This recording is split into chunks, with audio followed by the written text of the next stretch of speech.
The Arizona sun beat down mercilessly on the asphalt of Interstate 40 as 5 Harley-Davidson motorcycles roared eastward in tight formation. Marcus Bennett rode at the front, his weathered hands gripping the handlebars with the same steady confidence he'd once held a rifle during his tours in Afghanistan. At 42, the former Army sergeant had traded combat boots for riding boots, but the discipline never left him. Behind him rode his Iron Brotherhood, a tight-knit group of riders who'd found family in the rumble of engines and the open road.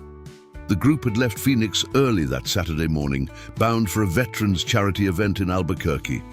Marcus glanced in his rearview mirror at his companions, Amanda Torres, whose nursing scrubs had been replaced by leather after losing her daughter to leukemia 3 years ago. Derek Walsh, a burly mechanic whose tattooed arms told stories of both triumph and tragedy. Christine Hughes, a 61-year-old retired elementary school teacher who discovered motorcycles after her husband's death.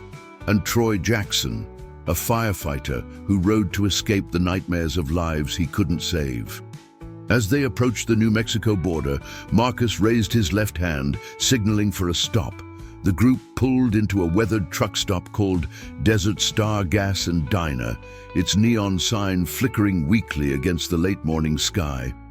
The parking lot was nearly empty, just a dusty Ford pickup, a commercial semi-truck, and a gray Honda Accord with Colorado plates parked awkwardly near the restrooms. Marcus killed his engine and removed his helmet, running a hand through his salt and pepper hair.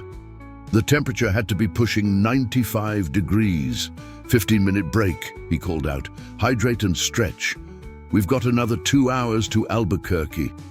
Amanda dismounted with practiced ease, her dark ponytail swaying as she stretched her back. I need coffee before my spine permanently curves into riding position, she said with a tired smile. The group walked toward the diner, their boots crunching on gravel. That's when Marcus noticed her. A small girl, maybe 7 years old, standing unnaturally still beside the grey Honda Accord. She wore a pink t-shirt with a unicorn on it, denim shorts and scuffed sneakers. But it wasn't her clothes that caught his attention. It was her posture, rigid, fearful. Her blonde hair hung limply around a face that seemed too pale, too drawn for a child. A woman emerged from the restroom, mid-30s, stringy brown hair, wearing oversized sunglasses despite being in the shade. She grabbed the girl's wrist with a quick, jerking motion. Get in the car, Jessica. Now. The child flinched. It was subtle, almost imperceptible, but Marcus had seen that response before, in villages overseas, in kids who'd learned that hesitation meant pain. His gut tightened. Marcus, you coming? Derek called from the diner entrance. Yeah, 1 second. Marcus watched as the woman shoved the girl into the back seat. A man emerged from the convenience store, late 30s, wearing a stained baseball cap and carrying a bag of chips and energy drinks. He didn't acknowledge the child, didn't smile, just got into the driver's seat and started the engine. Something was wrong. Every instinct Marcus had developed over 2 decades of reading situations screamed at him. Inside the diner, the air conditioning provided blessed relief. The group settled into a booth near the window with a clear view of the parking lot. A waitress with a name tag reading Brenda took their orders, coffee all around, with Christine requesting a slice of apple pie. You okay, Marcus? Amanda asked, her nurse's intuition picking up on his distraction. You've got that 1,000-yard stare thing going on. Marcus kept his eyes on the grey Honda, which hadn't moved. See that car out there? The Accord with Colorado plates? The group followed his gaze. Troy leaned forward, his firefighter's assessment mode activating. What about it? There's a little girl in the back seat, 7, maybe 8 years old, and something's not right. Marcus described what he'd observed, the flinch, the rough handling, the child's fearful demeanor, the adult's complete lack of warmth or care. Christine's expression darkened. After 37 years of teaching elementary school, she'd made her share of CPS calls. Did you see any visible injuries? Her left wrist had bruising, dark enough to see from 20 feet away. Derek rubbed his jaw thoughtfully. Could be nothing. Could be a discipline thing, not our business. Could be, Marcus conceded, but his instinct said otherwise. Amanda pulled out her phone, her fingers moving quickly. What's the license plate number? Marcus recited it from memory, the same skill that had helped him remember patrol routes and threat assessments overseas. Amanda typed it into a missing persons database she'd bookmarked during her nursing days, when she'd occasionally treated abuse cases in the ER. The Honda's engine revved. The man was pulling out. "Wait," Amanda said urgently, her eyes widening at her phone screen. Wait, oh my God." "What?" 4 voices asked simultaneously. Amanda turned her phone around. On the screen was an amber alert issued 48 hours earlier. The photo showed a smiling blonde girl in a school picture, wearing the same unicorn t-shirt Marcus had just seen. The text read, "Jessica Lynn Crawford, age 7, abducted from Boulder, Colorado. Last seen Wednesday, June 14th at 3:30 p.m. outside Meadowbrook Elementary School. Suspect vehicle, gray 2018 Honda Accord, Colorado plates." The license plate number matched exactly. Christine's hand flew to her mouth. Sweet Jesus. Troy was already standing. "We need to call 911 now." "Already dialing," Amanda said, phone pressed to her ear. Marcus watched the Honda pull onto the interstate access road, heading east. His mind shifted into tactical mode, the same clarity that had saved his unit countless times overseas. "Derek, Troy, get the bikes ready. Christine, stay here with Amanda. When the cops arrive, give them our information and direction of travel. Amanda, stay on the line with dispatch and tell them we're following at a safe distance to maintain visual." "Marcus, this isn't Afghanistan," Christine warned, though her voice carried admiration rather than criticism. "These people could be dangerous. That's exactly why we can't lose them." Marcus was already moving toward the door. "That little girl has been missing for 2 days. We might be her only chance." The 3 men burst into the parking lot, the heat hitting them like a physical wall. Within 30 seconds, 3 engines roared to life.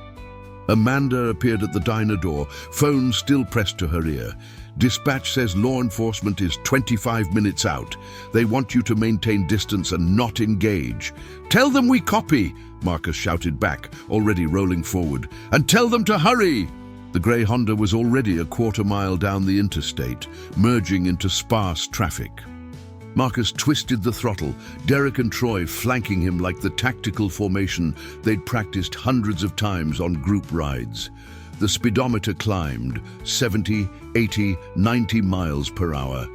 The New Mexico landscape blurred into shades of brown and rust red.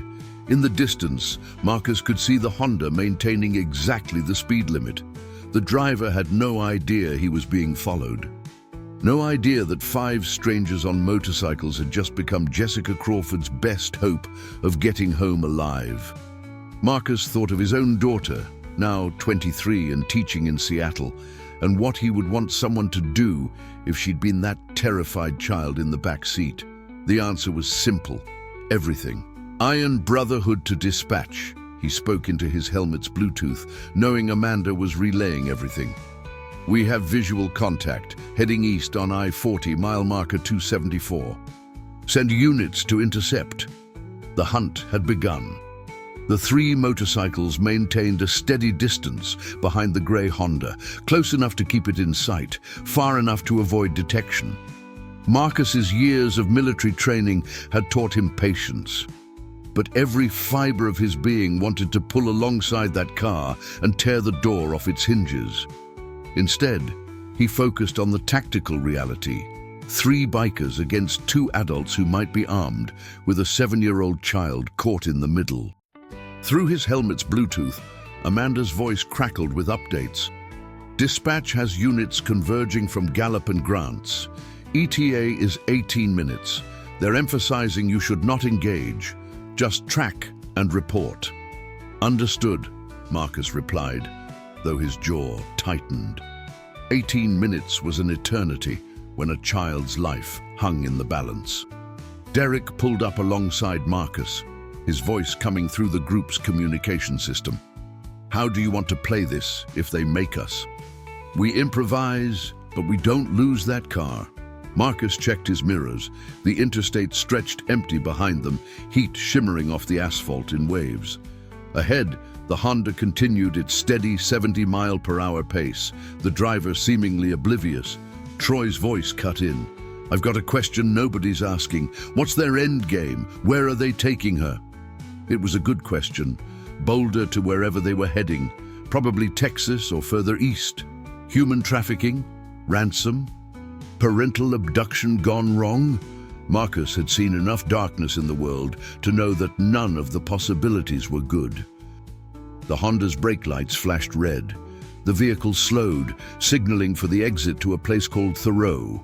Population 1,863 according to the weathered sign. Marcus's pulse quickened. They're exiting. Stay sharp. The three bikes followed, maintaining distance. The exit ramp curved down toward a cluster of buildings that constituted the town's commercial center. A gas station, a McDonald's, a small motel called the Sunset Inn, and a few abandoned storefronts with broken windows and faded paint. The Honda pulled into the McDonald's parking lot. What are they doing? Derek muttered. Marcus guided his bike past the restaurant, parking instead at the gas station across the street where they had a clear line of sight. Troy and Derek followed. They killed their engines and removed their helmets, trying to look like ordinary travelers taking a break. Through the McDonald's windows, Marcus could see the man, now without his baseball cap, revealing a receding hairline and gaunt features, walking inside. The woman remained in the passenger seat. Jessica sat motionless in the back. He's ordering food, Troy observed, adjusting his sunglasses. They're settling in for a bit. Marcus pulled out his phone and called Amanda. We're at Thoreau, exit 53. They stopped at McDonald's. What's the status on those units? 12 minutes out, Amanda replied. State police and county sheriff are coordinating. They want to set up a roadblock at the next exit to avoid a high-speed chase. Can you keep them there for 12 minutes? Marcus looked at the Honda, at the small figure in the back seat, whose head was bowed as if she'd given up hope. Yeah, we'll keep them here. He ended the call and turned to his companions. We need to stall them, but we can't spook them into running. Christine's voice came through. She joined Amanda at the truck stop and was listening in on the group channel. Marcus, be careful. You don't know if they're armed. You don't know how desperate they are. I know. Marcus studied the situation with tactical precision. The man was at the counter now, pointing at the menu. Derek, how fast can you make a bike undrivable without it being obvious? A slow grin spread across Derek's face. You want me to do what I think you want me to do? I want that Honda to have engine trouble when they try to leave. Nothing obvious, nothing that looks like tampering, just enough to buy us 10 minutes. Derek was already walking toward his saddlebag, pulling out a small toolkit he carried for roadside repairs. Give me 3 minutes and a distraction. Troy caught on immediately. I'll handle the distraction. I'll go in and order food, stand in their line of sight. Ex-firefighter chat about the heat, roads, boring stuff. Keep them focused on me. Do it, Marcus said. Troy jogged across the street and entered the McDonald's, his large frame and friendly demeanor immediately drawing attention. Through the window, Marcus watched him get in line directly behind the abductor, already striking up conversation about the temperature and the best routes to Albuquerque. Meanwhile, Derek moved with practiced efficiency toward the Honda, staying low and using parked cars as cover. He circled to the back of the vehicle, dropped to one knee as if tying his boot, and his hands went to work beneath the car. Marcus kept watch, his body positioned to intercept anyone who might notice. The woman in the passenger seat was scrolling through her phone, completely unaware. Jessica remained still, her small frame barely visible through the tinted rear window.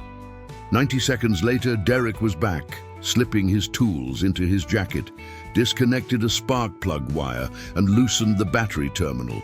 Car will start, might run for 30 seconds, then die. They'll think it's a dead battery or alternator. Mechanic's going to need at least 45 minutes to diagnose and fix it, if they can find one in this town. Good work, Marcus said, feeling the familiar weight of command decisions. He'd just committed a crime, tampering with a vehicle. But he'd committed himself to something greater the moment he saw Jessica flinch. Troy emerged from the McDonald's carrying a bag of food, the abductor following several paces behind with his own order. The man scanned the parking lot with casual paranoia, but his eyes passed over the 3 bikers at the gas station without interest. Motorcyclists were common on this stretch of I-40.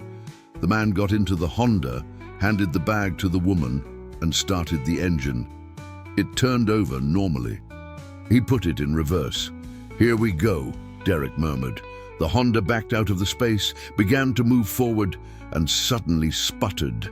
The engine coughed, revved irregularly, and died. Through the windshield, Marcus could see the driver's confusion and anger. He turned the key again.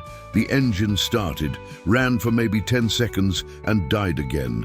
The man got out, popped the hood, and stared at the engine with the lost expression of someone who knew nothing about cars. The woman joined him, gesturing animatedly. An argument ensued. Their body language suggested blame and frustration. Jessica remained in the back seat, forgotten. Marcus checked his phone. 9 minutes until law enforcement arrived. The couple was drawing attention now. A McDonald's employee came out to ask if they needed help. The man waved him off angrily. The woman was on her phone, presumably searching for mechanics or tow services. "Marcus," Amanda's voice came through. "Police are 5 minutes out. They're asking if the suspects seem aware of surveillance. Negative. They think it's mechanical failure."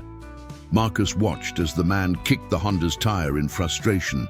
"Tell the units to come in quiet. No sirens until they're on top of them." The minutes crawled by with agonizing slowness. Marcus's heart pounded with the same pre-combat adrenaline he'd felt before raids, that knife edge between preparation and chaos. Beside him, Troy and Derek maintained casual postures, but their eyes never left the Honda.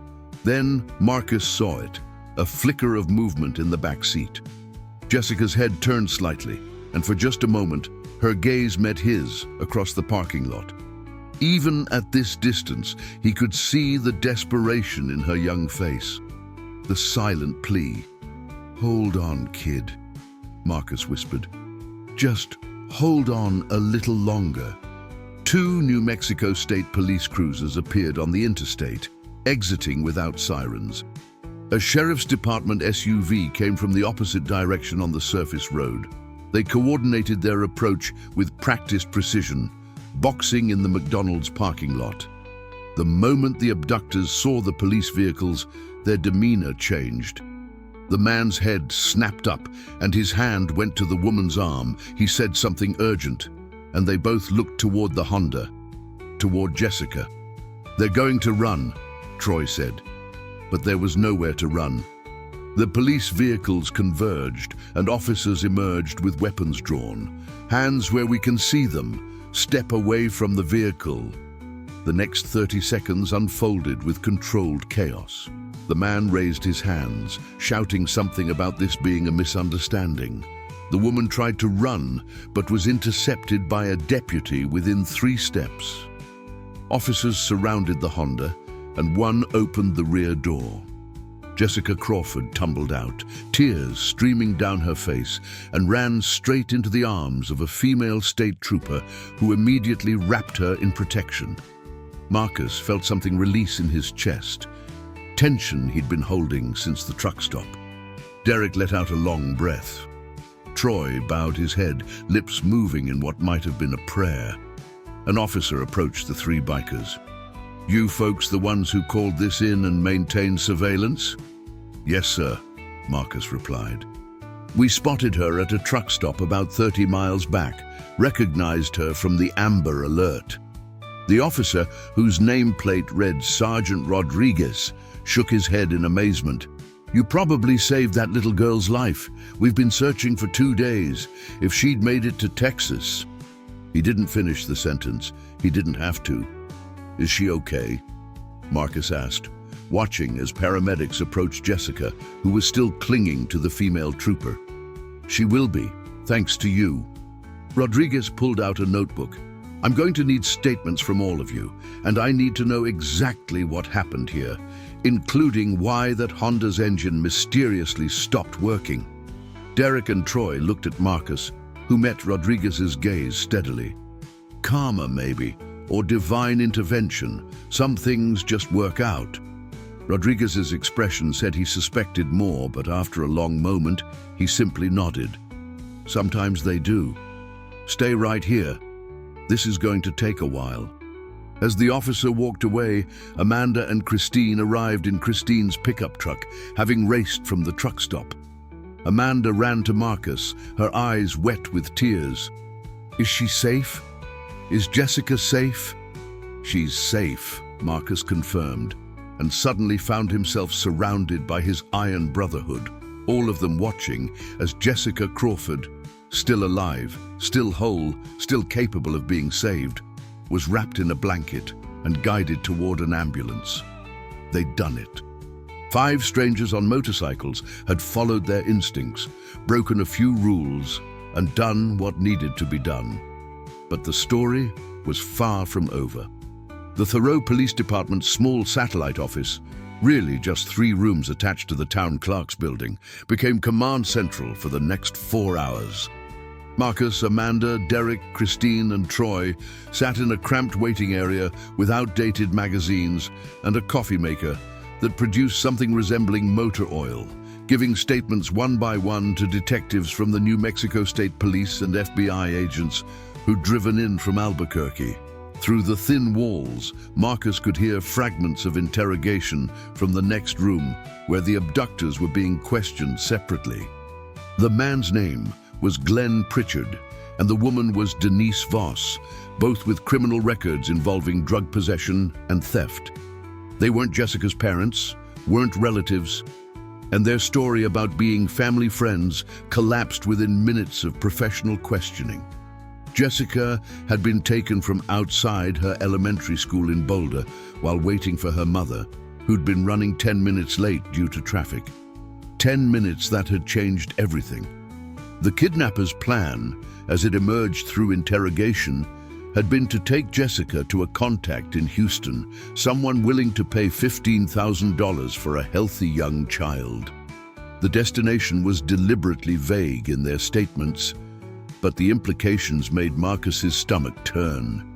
When it was his turn to be interviewed, Marcus sat across from FBI Special Agent Victoria Brennan, a sharp-eyed woman in her 40s who carried herself with the confidence of someone who'd seen everything twice. She recorded his statement with meticulous attention to detail: the initial observation at the truck stop, the recognition from the Amber Alert, the decision to follow, the surveillance in Thoreau. "And the vehicle malfunction?" Brennan asked, her pen poised over her notepad. "That was just coincidence." Marcus held her gaze. "I'm not a mechanic. Derek Walsh is. You'd have to ask him about automotive issues." Brennan's expression remained neutral, but something flickered in her eyes. "Mr. Bennett, I've read your service record. Army Ranger, 2 tours in Afghanistan, Bronze Star for Valor, honorable discharge. You're trained in tactical operations and surveillance. I drove a motorcycle from Phoenix and happened to see a missing child. I did what any decent person would do. Most decent people would have called 911 and waited." Brennan leaned back in her chair. "You organized a pursuit, maintained visual contact, and somehow managed to immobilize a suspect vehicle without leaving evidence of tampering. That's not standard civilian behavior." Marcus met her gaze evenly. "With respect, Agent Brennan, there's nothing standard about finding a kidnapped 7-year-old. Every minute we waited was a minute that Carr could have vanished. We didn't engage, didn't confront, didn't put Jessica at risk. We did exactly what dispatch asked. We tracked and reported. And disabled their vehicle. I already said I'm not a mechanic. Sometimes cars just break down. A long silence stretched between them. Finally, Brennan closed her notebook. Off the record, Mr. Bennett. I have a daughter Jessica's age. If I'd been in that parking lot and seen what you saw, I'd have done exactly the same thing. But I'm required to note in my report that the suspect's vehicle experienced mechanical failure that may have been convenient. Understood, Marcus said. However, Brennan continued, given that your actions directly resulted in the safe recovery of a kidnapped child and the apprehension of 2 suspects in a federal crime, and given that you followed law enforcement directives to avoid direct engagement, I don't see any cause for charges. You're free to go, all of you. Relief washed over Marcus, though his expression remained controlled. Can I see her, Jessica? Brennan's professional mask softened slightly. She's been transported to University of New Mexico Hospital in Albuquerque for evaluation.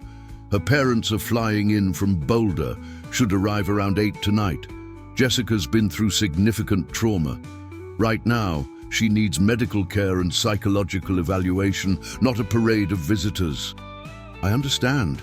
I just wanted to make sure she was okay. Because of you and your friends, she will be. Brennan stood and extended her hand. Marcus shook it, feeling the firm grip of mutual respect. The world needs more people like you, Mr. Bennett. Just maybe try to save children without committing minor felonies. Despite the exhaustion and emotional weight of the day, Marcus smiled. I'll keep that in mind. Outside, the sun was beginning its descent toward the horizon, painting the New Mexico sky in shades of orange and purple. The rest of the Iron Brotherhood waited by their motorcycles, looking as drained as Marcus felt. Christine was on her phone, presumably updating family. Amanda leaned against her bike, arms crossed, eyes distant. Derek and Troy stood together, speaking in low tones. We good? Derek asked as Marcus approached. We're good, no charges. They're calling us heroes. The word felt strange in Marcus's mouth. He'd been called many things, soldier, sergeant, veteran, but hero had always seemed like a word meant for other people. Are we still making it to Albuquerque? Troy asked. The charity event starts at 6. Marcus checked his watch, 4:47 p.m. They were supposed to be at the convention center in just over an hour to help set up for a fundraiser supporting homeless veterans. We'll never make setup, but we can make the event itself. It's only 35 minutes from here. I need food first, Amanda said. Real food, not gas station food or whatever passes for coffee in that police office. They found a small diner called Maria's Kitchen on the main road. The owner, a grandmother named Maria Chavez, recognized them immediately from the police activity across town. News traveled fast in small communities. When she learned what they'd done, she refused payment for their meals. Over plates of enchiladas and beans, the group processed the day's events. Christine, who'd been quiet since leaving the police station, finally spoke. I've been teaching children for 37 years. Made dozens of CPS calls when I saw signs of abuse or neglect. But I never actually stopped something like this from happening. You stopped it today, Amanda said softly. We stopped it, Christine corrected. Marcus, if you hadn't noticed her, if we hadn't acted, but we did, Marcus said firmly. That's what matters. Derek pushed his food around his plate, uncharacteristically subdued. Can I say something without you guys thinking I'm crazy? You rebuilt a 1972 shovelhead from parts you found at 7 different junkyards, Troy said. We already think you're crazy. That earned a small laugh. Derek's expression remained serious. Today was the first time in 3 years that I felt like my life actually meant something. The table went quiet. They all knew Derek's story. His daughter had died in a car accident caused by a drunk driver when she was 16. He'd spiraled into depression, nearly lost his business, pushed everyone away. The Iron Brotherhood had been his lifeline back to something resembling life. My therapist keeps asking me what my purpose is, Derek continued. What gets me out of bed in the morning? And I never had a good answer. Fix motorcycles, go to meetings, try not to drink. But today, he looked around the table at his found family. Today I saved a little girl's life. That matters. That means something. Amanda reached across the table and squeezed his hand. It means everything. Troy cleared his throat, his deep voice rough with emotion. I became a firefighter because I wanted to help people, run into burning buildings, pull people out, be someone's miracle on their worst day.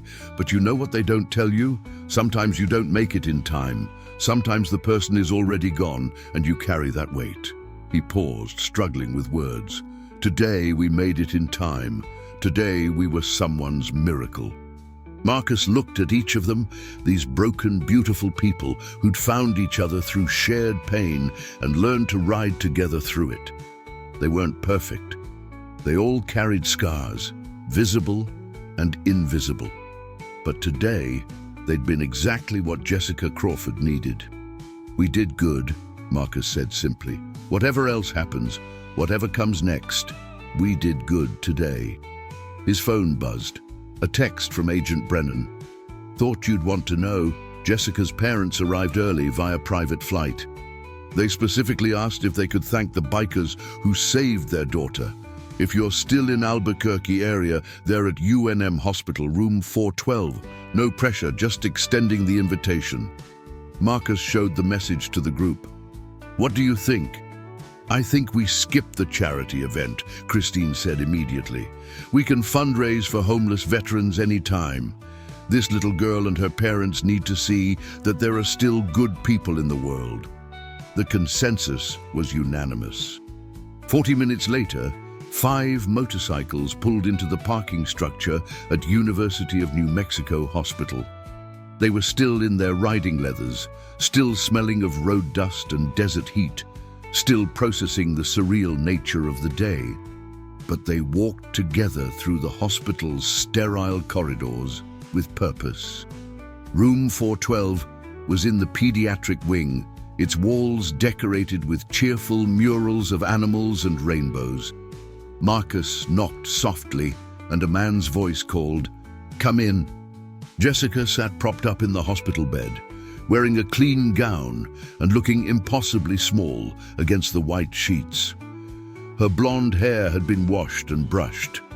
An IV was taped to her arm, providing hydration and nutrients. But her eyes, those fearful eyes Marcus had seen in the McDonald's parking lot, were different now. Present, alive. Beside her bed stood a man and woman in their mid-30s, both with red-rimmed eyes and faces etched with the particular exhaustion that comes from terror and relief in equal measure. The woman, Jessica's mother, clearly, given the identical blonde hair and green eyes, took one look at the 5 bikers and burst into tears. "You saved my baby," she sobbed, moving toward Marcus with outstretched hands. "You saved my daughter." Marcus found himself pulled into an embrace by a complete stranger who was crying against his shoulder, and he did the only thing he could. He held her while she released 2 days of unimaginable horror. Jessica's father, Daniel Crawford, shook hands with each member of the group, his voice breaking as he repeated, "Thank you, thank you, thank you." When he reached Marcus, he held the handshake longer. "Agent Brennan told us everything. How you noticed her, how you followed, how you made sure she stayed safe. My wife and I, we can't even begin to express." "You don't have to," Marcus said. "She's your daughter. We did what anyone would do." "That's not true," Daniel said firmly. "Most people would have assumed everything was fine, would have minded their own business, would have convinced themselves it wasn't their problem. But you saw her. You really saw her." Marcus's gaze shifted to Jessica, who was watching him with an intensity that was both heartbreaking and hopeful. "Hi, Jessica. I'm Marcus. These are my friends, Amanda, Derek, Christine, and Troy. We ride motorcycles together." "I know," Jessica said softly, her voice small but steady. "I saw you at the McDonald's. I thought maybe you were angels. Mommy says angels can look like regular people." Amanda knelt beside the bed, tears streaming down her face. "Sweetheart, we're not angels. We're just people who wanted to make sure you got home safe."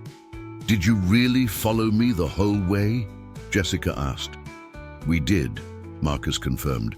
"We wanted to make sure nothing bad happened to you." Jessica's small hand reached out, and Marcus took it gently. "Those people scared me. They said I'd never see my mommy and daddy again." "Well, they were wrong," Marcus said, his throat tight. "You're safe now. You're with your parents, and nobody's ever going to hurt you again." Jessica's mother, Lindsay Crawford, wiped her eyes and managed a tremulous smile. "The doctors say she's physically okay. Some dehydration, some bruising, but nothing that won't heal. Emotionally," her voice broke again, "they're recommending counseling, trauma therapy." "She's strong," Christine said, her teacher's instinct evident. "Children are more resilient than we give them credit for. With love and support, she'll heal." They stayed for 20 minutes, talking quietly with the Crawfords, answering Jessica's questions about motorcycles, and watching as a family that had been shattered was pieced back together. Before they left, Daniel Crawford pulled Marcus aside. "I'm a software engineer. I make good money. If there's anything at all, we can do to repay you." "There's nothing to repay," Marcus said. "But if you want to do something, maybe donate to organizations that help missing children, or support groups that work with trauma survivors. Turn this experience into something that helps others." Daniel nodded, gripping Marcus's hand with fierce gratitude. "We will. I promise you, we will." As the Iron Brotherhood walked back through the hospital corridors, they did so in silence. Words seemed inadequate for what they'd just experienced. Outside, the Albuquerque sky was full dark, stars beginning to emerge. They stood by their motorcycles, none quite ready to start the engines and move on. Finally, Troy spoke. "That little girl called us angels." "We're not," Marcus said. But even as he said it, he wondered, maybe angels weren't supernatural beings with wings and halos. Maybe they were just ordinary people who chose to see suffering and do something about it. "Where to now?" Derek asked. Marcus looked at his found family, these remarkable people who'd trusted him enough to follow his instinct into unknown danger. "Now we ride home. Together." And they did. The Iron Brotherhood returned to Phoenix on Sunday afternoon, exhausted but fundamentally changed. Marcus pulled his Harley into his driveway, a modest house in Glendale with a garage full of motorcycle parts and a refrigerator stocked with beer and leftover Chinese food, and sat there for several minutes before killing the engine. His phone had been buzzing with notifications for the past 12 hours. The story had gone viral. Bikers Save Kidnapped Girl had become national news, with outlets from CNN to local stations requesting interviews. Marcus's military background had been uncovered, adding the angle of war hero turns real-life hero at home. Facebook and Twitter were full of praise, with the hashtag Iron Brotherhood trending. Marcus hated it. The attention, the praise, the way people were turning them into symbols, rather than seeing them as 5 people who'd simply done the right thing. He entered his house, dropped his keys on the counter, and stared at the accumulation of ordinary life. Bills on the kitchen table, a half-finished Tom Clancy novel on the coffee table, pictures of his daughter Katie on the walls. How was it possible that 48 hours ago, his biggest concern had been whether to replace his bike's worn brake pads? His phone rang. Katie's name flashed on the screen. "Hey, sweetheart," he answered. "Dad." Katie's voice was equal parts excitement and exasperation. "You saved a kidnapped child and didn't think to call me? I had to learn about my own father being a hero from Twitter?" Despite his exhaustion, Marcus smiled. "It all happened fast, and I knew you were teaching, didn't want to interrupt. You could have interrupted. Oh my God, Dad, I'm so proud of you. My students saw the news. They think having a dad who saves people is the coolest thing ever. Are you okay? Were you in danger?" "I'm fine," We stayed back, let the police handle the arrests. It was the right thing to do, that's all. That's all? Katie's voice softened. Dad, you noticed a child in trouble when nobody else did. You organized a rescue when you could have just made a phone call and moved on. That's all. That's extraordinary. Marcus felt the familiar tightness in his chest, the same feeling he got when people thanked him for his military service. He'd never been comfortable with praise. Your mom would have done the same thing. Katie was quiet for a moment. Marcus's ex-wife, Rachel, had divorced him 8 years ago when his post-combat PTSD made him impossible to live with. It had been amicable eventually, and they remained friendly for Katie's sake, but the wounds still ached sometimes. Mum called me this morning, Katie said. She saw the news too. She said to tell you she's proud of you, and she asked if you're going to therapy still. Marcus laughed despite himself. Yes, I'm still going to therapy. Dr. Morrison would have a field day with this weekend. Good, because Dad, you're allowed to be proud of yourself. You're allowed to accept that you did something amazing. You don't have to minimize it or deflect or make it about duty. You saved a little girl's life. After they hung up, Marcus sat in his quiet house and let himself feel it. The weight of what they'd done, the reality that Jessica Crawford was alive because he'd trusted his instincts. It was overwhelming and humbling and terrifying all at once. Monday morning, Marcus's phone rang at 6:47 a.m., an unfamiliar number with a New York area code. Is this Marcus Bennett? A professional female voice asked. Speaking. Mr. Bennett, my name is Carolyn Webb. I'm a producer with CBS News. We're doing a segment on your incredible rescue of Jessica Crawford and would love to have you and your group appear on our morning show. We'd fly you to New York, put you up in a hotel, cover all expenses. I appreciate the offer, but no thank you, Marcus said. We could do a remote interview if travel is an issue. It's not about travel. We did what we did because it needed doing, not for recognition. The focus should be on Jessica and her recovery, not on us. Caroline Webb paused, clearly not used to people declining national television appearances. That's admirably humble, Mr. Bennett.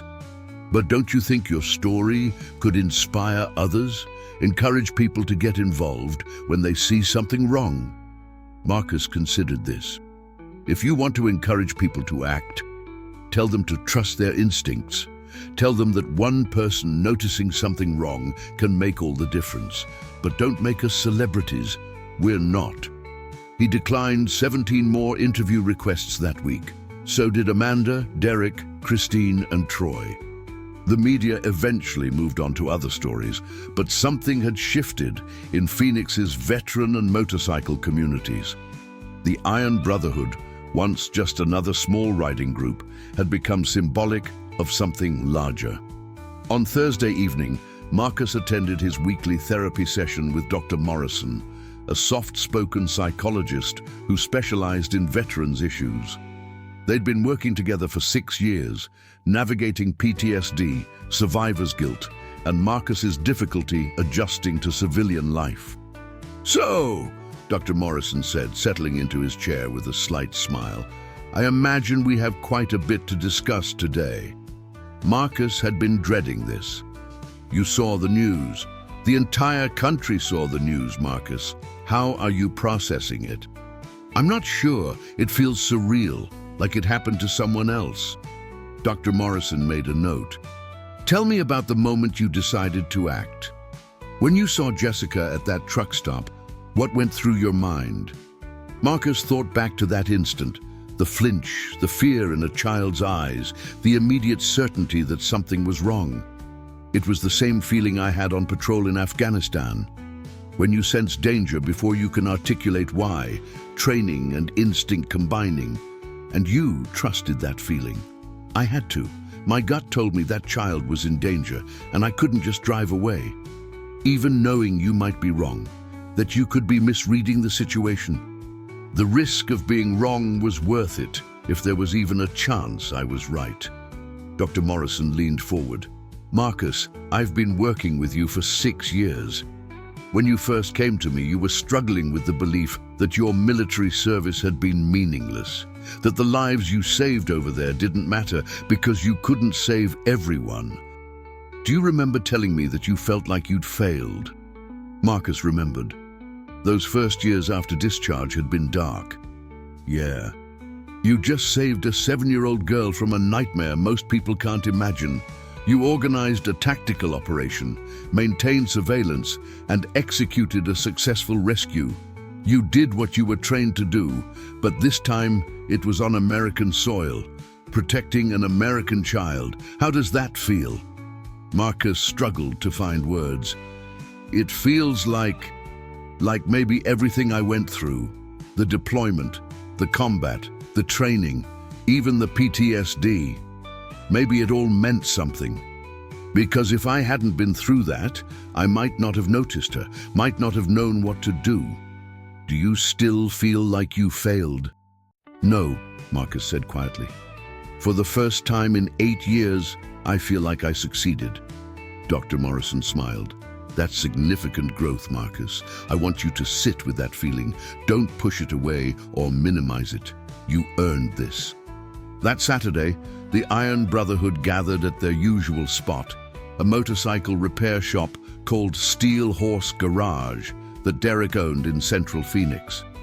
It had become their unofficial clubhouse, a place to work on bikes, drink beer, and decompress from the world. But today was different. When Marcus arrived, there were 30 motorcycles parked outside instead of the usual 5. Inside, the garage was packed with riders, men and women from various clubs and independent groups, all wearing their leathers and colors. When Marcus walked in, the room went quiet. And then someone started clapping. It spread through the crowd until the entire garage was applauding. Marcus felt his face flush. What is this? A large man with a gray beard stepped forward. Marcus recognized him as Thomas Hammer Davidson, president of the Desert Riders MC, one of the largest and oldest motorcycle clubs in Arizona. This is respect, brother. You and your crew represented the entire motorcycle community last week. Showed the world that bikers aren't thugs or outlaws. We're people who look out for the vulnerable. We take care of our own, and apparently, we take care of everybody else's too. Another rider, a woman in her 50s with the Valkyries MC patch on her vest, spoke up. We're forming a coalition, Bikers Against Child Endangerment. We're going to organize rides for missing children awareness, raise funds for child protection services, and train riders to recognize signs of trafficking and abuse. We want the Iron Brotherhood to be founding members, Hammer said. You started something, Marcus. Now we want to build on it. Marcus looked at Amanda, Derek, Christine, and Troy, who seemed equally overwhelmed. I don't know what to say. Say you'll help us make a difference, the Valkyrie rider said. Say you'll teach us what to look for, how to act, how to be the kind of people who notice when something's wrong. Derek stepped forward, his voice thick with emotion. We're in. Whatever you need, we're in. The next 3 hours were spent planning. They established BACE Arizona as an official organization, elected officers. Marcus adamantly refused the presidency but accepted a board position and scheduled their first awareness ride for the following month. Riders from 15 different clubs committed to participating, with pledges to raise money for the National Center for Missing and Exploited Children. As the meeting wound down and riders began to leave, Amanda pulled Marcus aside. This is bigger than us now. I know, Marcus said. Is that good or bad? It's good. It means Jessica's story is helping other children, that her trauma is being transformed into something protective and positive. Marcus's phone buzzed. An email from Lindsay Crawford, Jessica's mother.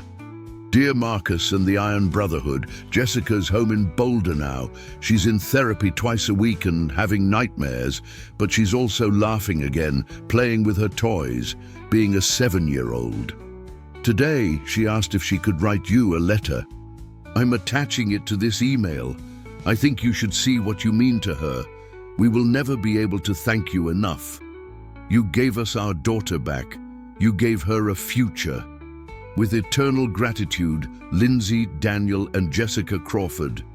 The attachment was a scanned crayon drawing, 5 stick figures on motorcycles drawn in bright colors. Above them, in careful 7-year-old handwriting, it said, "My angels who saved me. Thank you for seeing me when I was invisible. Love, Jessica." Marcus stared at the drawing until his vision blurred. Amanda looked over his shoulder and made a soft sound of surprise. "Oh, Marcus, she wasn't invisible," Marcus said, his voice breaking. "She was never invisible." But he understood what Jessica meant. In that parking lot, scared and certain no one was coming for her, she'd felt unseen. And then someone had seen her. Someone had cared enough to act. Marcus forwarded the email to Derek, Christine, Troy, and Amanda with a simple message. "This is why we ride." That night, lying in bed and unable to sleep, Marcus thought about all the invisible people in the world. The ones suffering in silence, hoping someone would notice, hoping someone would care. The Iron Brotherhood had started as 5 broken people finding healing through motorcycles and friendship. Now they were part of something larger, a community committed to being the kind of people who saw suffering and refused to look away. Jessica Crawford's crayon drawing hung on Marcus's refrigerator, a reminder that heroism wasn't about being fearless or perfect. It was about trusting your instincts, acting with courage, and refusing to let anyone be invisible. As Marcus finally drifted towards sleep, he thought about Dr. Morrison's question, "How does it feel?" It felt like purpose. It felt like redemption. It felt like maybe all the broken pieces of his life had been leading to this moment, where he could be exactly who someone needed him to be. It felt like meaning. 3 months after the rescue, on a crisp September morning, Marcus stood in front of 247 motorcyclists gathered in the parking lot of Phoenix's Veterans Memorial Coliseum. The first official BACE Arizona Awareness Ride was about to begin, and the turnout had exceeded everyone's expectations.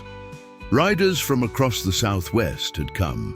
Arizona, New Mexico, Nevada, California, even a contingent from Colorado that included several friends of the Crawford family. The media was present, but at a respectful distance, having learned that this community valued action over publicity. Marcus spoke into a microphone connected to portable speakers, his voice carrying across the sea of leather and chrome. 3 months ago, 5 of us were just trying to get to a charity event. We didn't plan to become involved in a rescue. We didn't set out to start a movement. We just saw a child who needed help, and we did what felt right. The crowd was silent, attentive. But here's what I've learned since then. That moment wasn't about us being special. It was about being aware, being willing to trust our instincts, being ready to act even when it's inconvenient or uncomfortable. Every single person here has that capability. You don't need special training or military experience.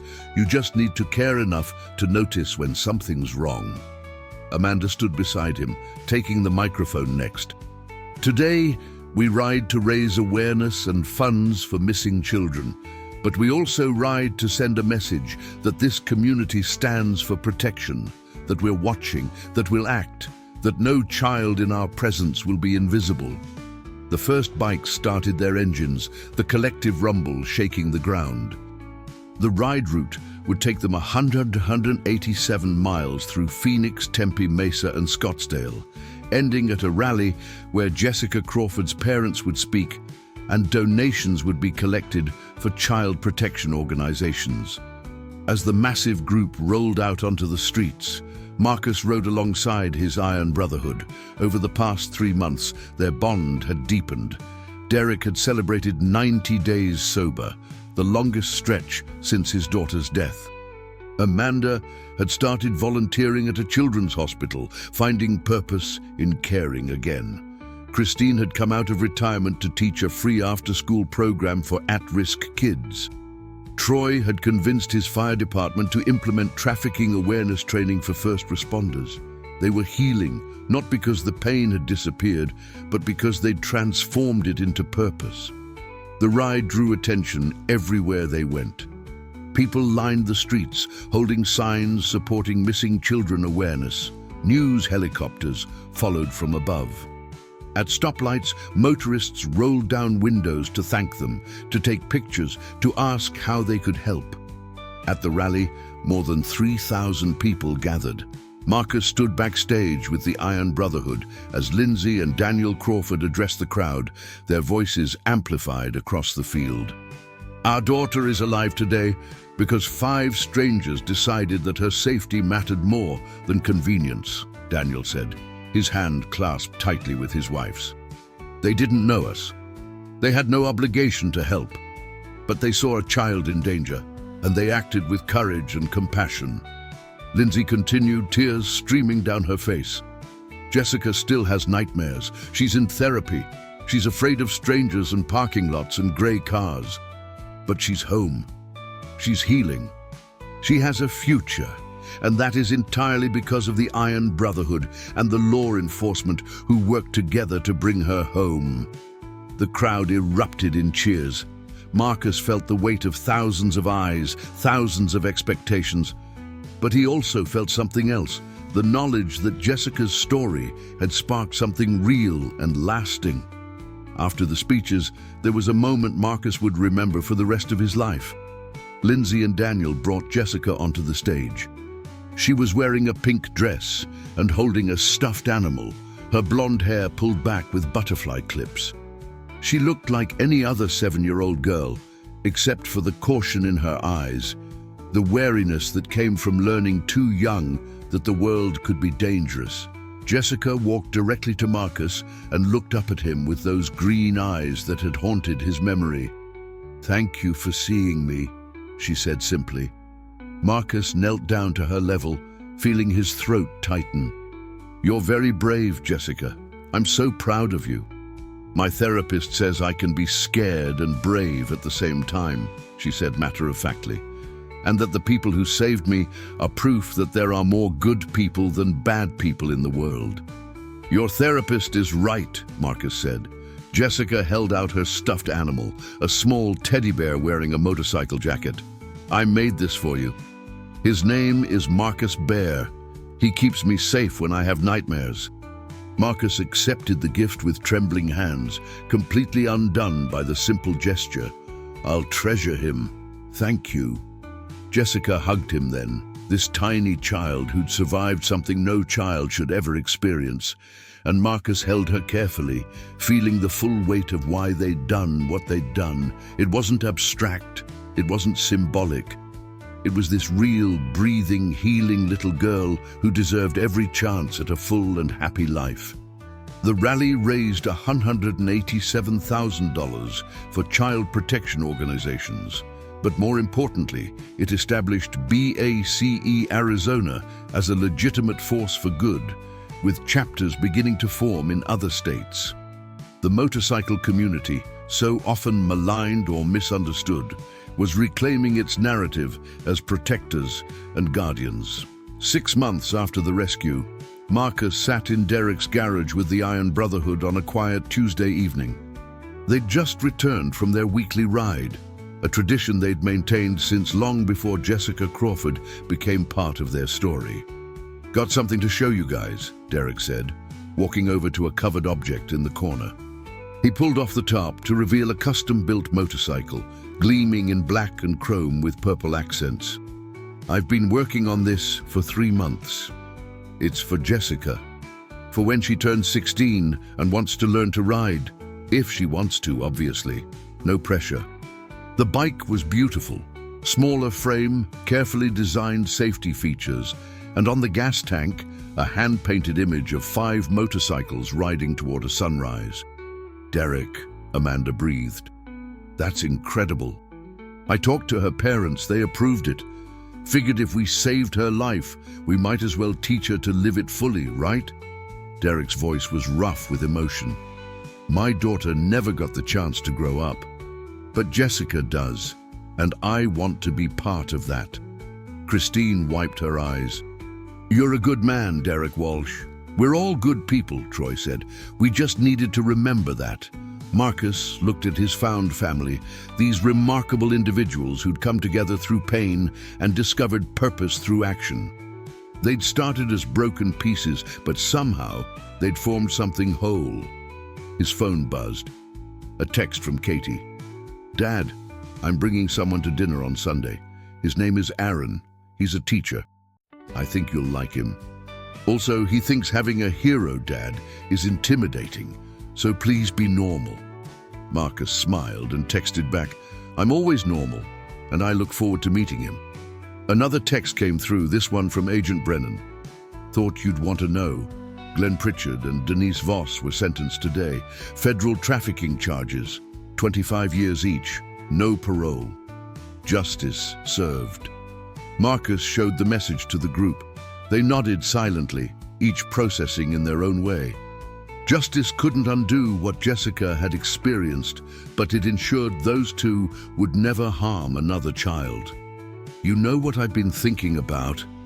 Amanda said, breaking the contemplative silence. That truck stop where we first saw Jessica. How many cars pass through there every day?